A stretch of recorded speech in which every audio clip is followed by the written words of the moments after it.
Mga kabayan, tara, diretso na tayo pa uwi. Nakalabas na ako. Muli ako maglalakad, samahan niyo ako. Ito, hindi na ako dadaan ng ng Asda kasi nga marami pa akong itlog. Kaya uwi na ako. Samahan niyo ako sa aking paglalakbay. Pauwi na to, dire-diretso na to. Ay, hindi pa pala. Magkapagupit pala ako, 'di ba? Sabi ko sa inyo. Magkapagupit ako. Daan tayo ng barbershop. Samahan niyo ako.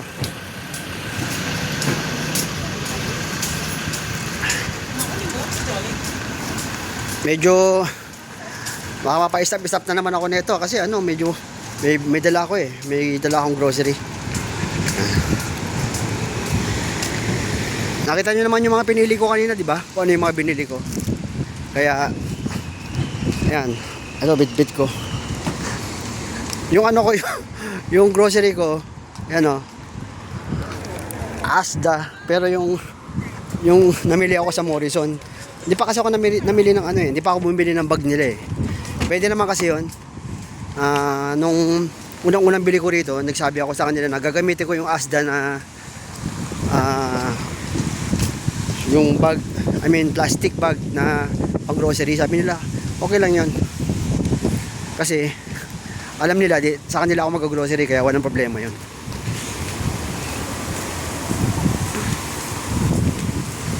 Tatawid ulit ako dito sa kabila.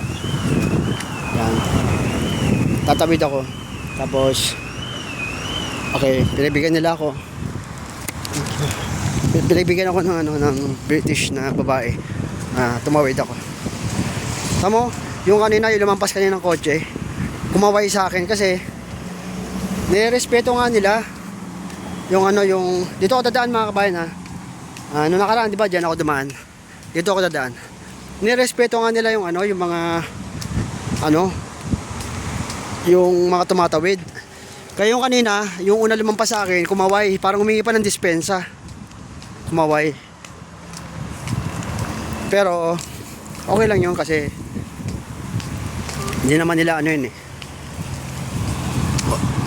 hindi naman intention, di ba?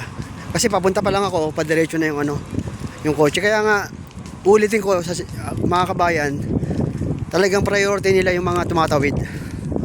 I-stop at i-stop yan. Tinatawag nilang giveaway. Sasakyan, giveaway yon. Kahit anong mangyayari. Kahit sa mga sasakyan din, giveaway din yun. Halimbawa, pag sa mga gaya ng mga kantuhan na kalsada, tapos ayun, papakita ko sa inyo. Kung makita nyo, explain ko sa inyo ito. Habang naglalakad ako kayo, nakita nyo yun. Nakita nyo ba yun? Yung may nakalagay, may karato lang Bert Turner Boulevard. Nakita nyo yun, di ba? Ayan. Ayun may puting guhit na yan, Bert Turner Boulevard. Ano yan? May stop sila doon. Bago muna, kung sa mga roadway yun, may stop yung sasakyan na darating kasi ginigiveaway nila yun na sa roadway. Sa atin kasi hindi Basta pag nakadaan na sa di ba, sa kanto, kahit na marami mga dumadaan na sakyan, di ba? Diretso yun kaya minsan nagkakabanggaan. Tapos nagkakaroon ng road rage, di ba? Kasi nga sa bansang Pilipinas, sa bansa natin, ayaw magbigayan. Dito hindi pwede dito. May batas dito. Sinusunod nila yung batas. Pero ang ibig ko sabihin, yung mga English people dito na siyempre na citizen na rito, hindi naman lahat kasi sumusunod din, di ba? May matigas pa rin ng ulo. Yung siyempre mga yung mga mayayaman, di ba? Parang minsan hari sila ng kalsada, meron ganun din. Pero ang sinasabi ko yung tungkol sa batas, pag ikaw ay mamamayan ka ng UK, kailangan sumunod ka. Yung mga di sumusunod na yun, yung gumagawa na yun, pag natapat yung camera sa kanila, kasi dito kasi wala namang pulis dito sa kalsada. Walang pulis dito sa kalsada na ang ibig ko sabihin, di ba sa atin, bawat kalsada laman dyan, puro pulis, LTO, di ba? Dito walang ganon. Camera nandito. Nakakonect sa yun, sa district nila. Kaya kapag may nagawa kang pagkakamali sa kalsada, wala ka ligtas. Kasi bawat sulok ng ano, may camera yan dyan, nakatago lang. Ganito ang kalsada dito sa UK. Lalo na sa ano, sa motorway. May speed limit doon. Hindi ka pwedeng ano, hindi ka pwedeng lumampas. Papalabas na ako mga kabayan dito sa, ibig sabihin, sa pinapasukan ko yan, di ba? Yan yun eh. Pag mapasok ako, palabas na ako, pauwi na ako. At yan, nakalimutan ko sabihin sa inyo na kanina, sabi ko uwi ako, hindi pa pala. Dadaan ako ng barbershop, magpapagupit ako.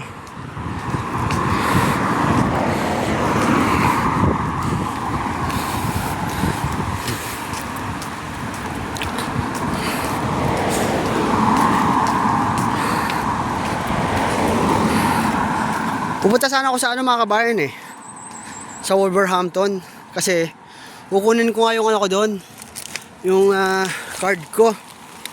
Kukunin ko card ko, may card kasi ako doon na kukunin. Doon na sana ako magpapagupit. At baka doon na rin sana ako mag-grocery, kaso hindi natuloy kasi nga hindi na ako tumuloy. Medyo alam nyo na, malaki masyado yung Uber kasi.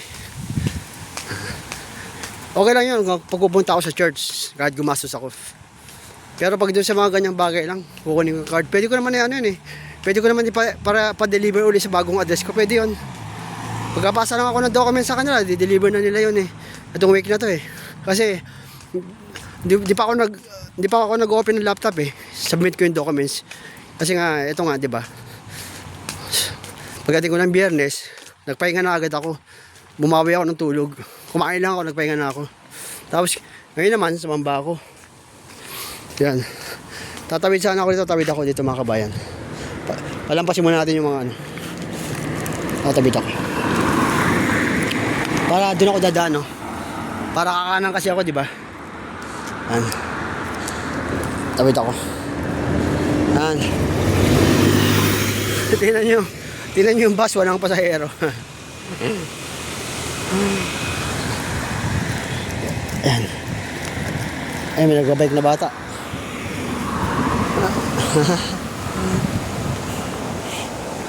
Mga ano yun eh. Wala, pwede na ako tumawid. Kasi yung kotse kanina, yung kotse na isa, pumarada na sa bahay niya.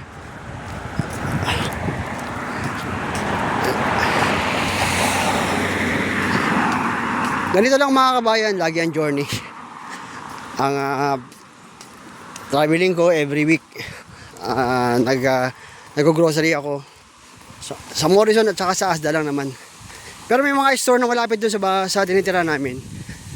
Mini store na, ano lang yun, kung ano lang yung, walang ano doon mga manok, walang ganon. Puro ano lang sila, parang gaya ng, mini stop sa atin. Mga 7-Eleven, ganon, di ba?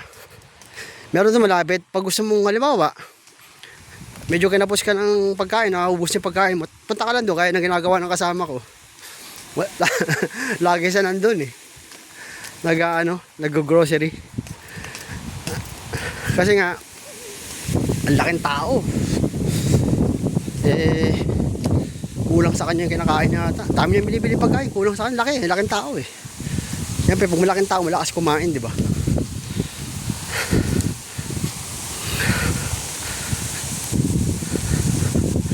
Dadaanan naman tayo sa tulay. Pero dito ako sa kabilang side. Silipin natin nila yung yung swan. Swan ang tawag ko dun eh. Kasi malalaki, hindi naman siya bibi.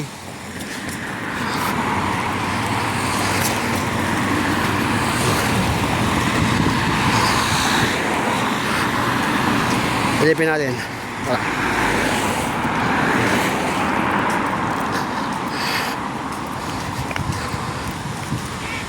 Ayun oh. Ayun yun, di ba ang ingay? I-stop muna ako ito mga kabayan kasi medyo pahinga ko lang yung kamay ko, yung bit-bit ko. Ayun oh. Di ba? Ayun oh. Ayun oh. dami nila, oh. Diba? Oh. Nagtatampisaw sila. Nagtatampisaw. Yan.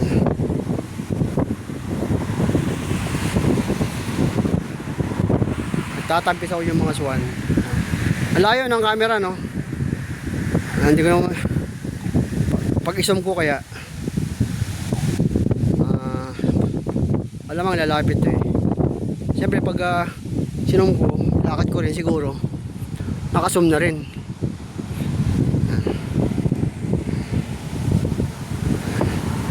Bukan ng ating zoom. Yun, nasum pala eh. Ayan oh. Diba? Oh. Ayan sila oh. Ayan. Yung pala, nasum na rin yung lakad ko. Kaya lalakad na ako mga kabayan. At nagpahinga lang ako konti. Tara. Lakad tayo ulit.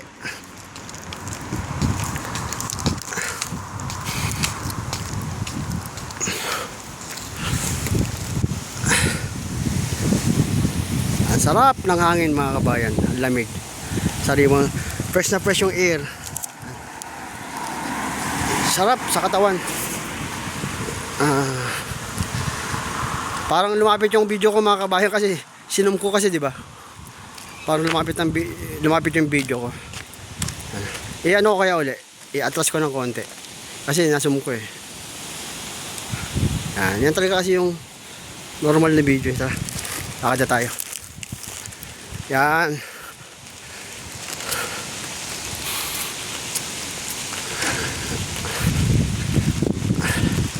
Daan tayo ng barbershop. Para bukas, linggo pahinga ko, di ba? Maganda rin pala eh, no? Parang gusto ko naman mag-grocery tuwing Sabado na lang. Kasi para linggo pahinga ko eh. Maganda rin pala. Okay rin naman pala mag-grocery ng hapon eh.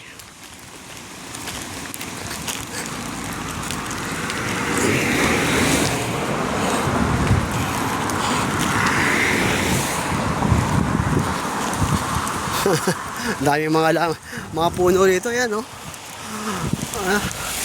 Tagana sila sa mga puno, halaman. Kahit sa mga bahay, ayan no. 'Di ba? Oh. Talaga naman. Paano hindi magiging fresh air dito? Isang bahay sa UK, isa lang ang forma ng bahay. Dito sa kabila, medyo nag-iba. Kasi nagpaalam sa government yan, sa council. Nagpaalam sila kung gusto nilang pinturahan yung bahay nila. Kailangan pagpaalam mo eh. Requirements kasi yun dito sa UK. Kahit na sila yung mamamayan dito, requirements yun. Kasi yun ang batas nila eh. Pag pinayagan ka, pero na-bait mo, di ko lang alam kung may bayad. Kaya ganun. Hello. Afternoon. May nasalubong ako na foreigner, tumingin sa akin. Akala niya bibidyoan ko siya.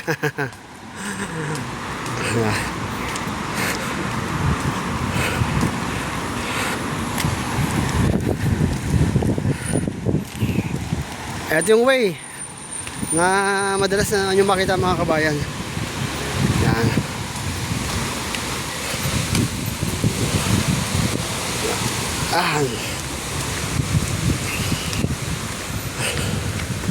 Pag mamaya siguro mga kabayan, kapahinga uli ako sa pag napagod yung kamay ko pag nangalay. Kasi ang hirap din kasi bigat, ang bit-bit. Pero okay lang. Ibig ko na sabihin, kailangan na ng konting kasi medyo malayo-layo rin nalakbay natin eh. Ayan. Pagdating doon sa kanto, tatawid ako mga kabayan. Pwede dito, pwede na ako tumawid eh, pero doon na lang sa kabila.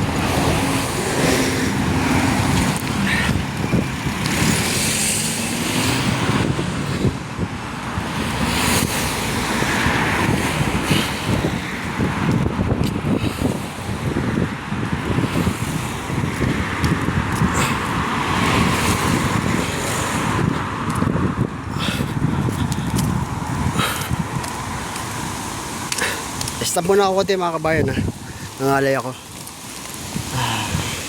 Ano to? Impacta LTD. Industrial Textile. Siguro paano to eh? Factory ata to.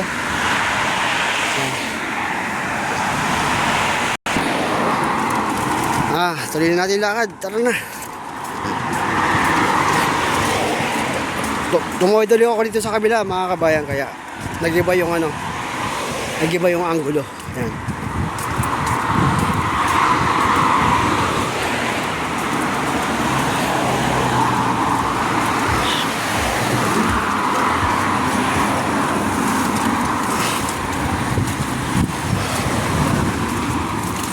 Eto na. Yan.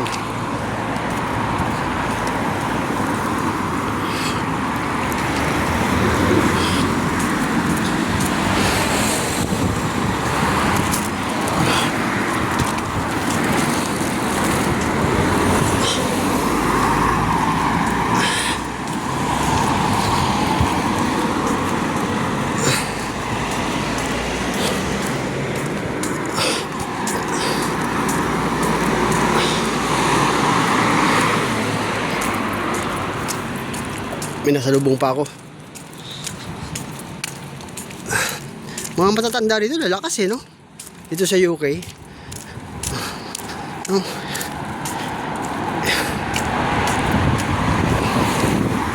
80, 90, 100 years old. Lakas pa sila.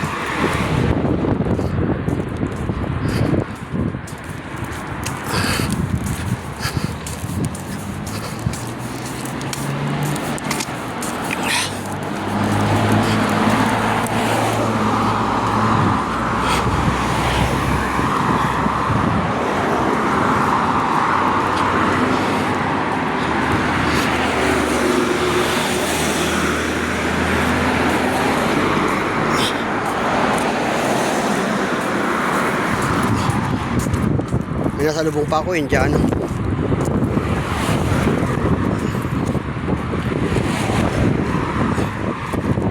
Maraming Indiano rito sa UK eh.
Malapit na tayo sa Asda.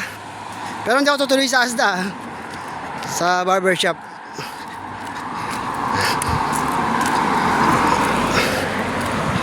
Yan. Malapit na tayo. Up. Stop muna ako kabayan. Yan, tuloy na tayo.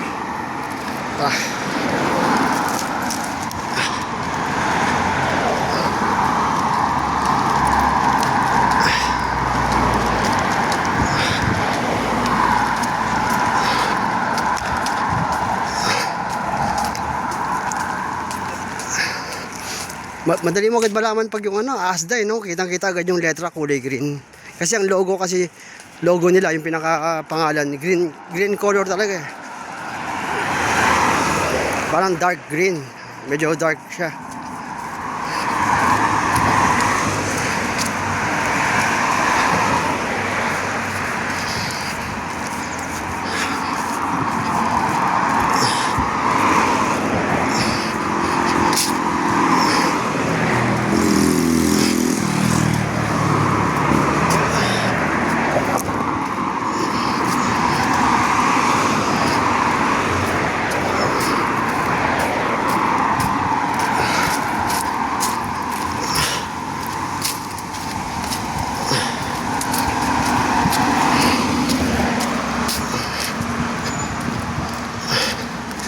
Yan, paglabas natin ng Asda, lakad lang konti, doon na yung barbershop. Makita natin. Nakita nyo naman yun mga kabayan, di ba?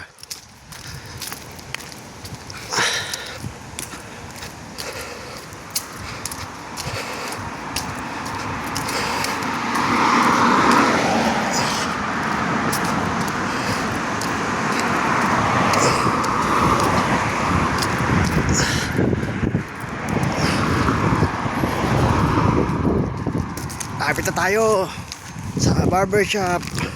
Sana makapagpagupit agad ako para ano, kasi baka maraming tao eh.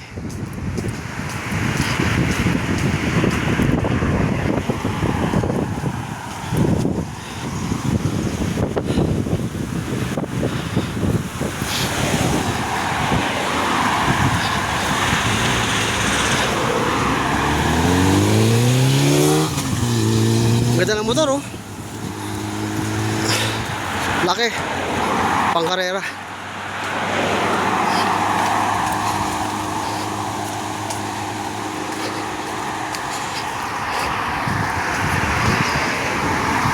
Hindi na ako tatawid mga kabayan kasi dito yung way papuntang barbershop eh.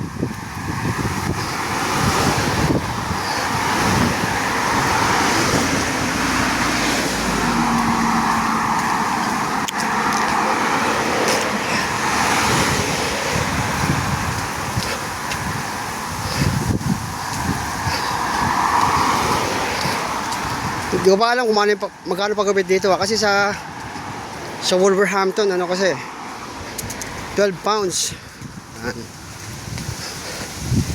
Oh, huwag natin ko-convert sa Philippine money ha. Yung 12 pounds, huwag natin ko-convert yun kasi abutin yun ng 900 plus, kulang-kulang 1,000 pagupit. Eh dito, ganun talaga ang gasusan dito eh, ang budget. Hindi ko alam dito kung magkano. Kung 12 din o 10 o 15, hindi natin alam. Ayan na, pag nandun ako sa barbershop mga kabayan, stop muna ako. Kasi magkapagupit ako. Kaya hanggang dito na lang, siguro hanggang doon na lang muna yung video ko. Pag, ito na eh. Mapagupit ako dito. Ayan o. Diba? Barbershop. Open pa eh. Mapagupit ako dito.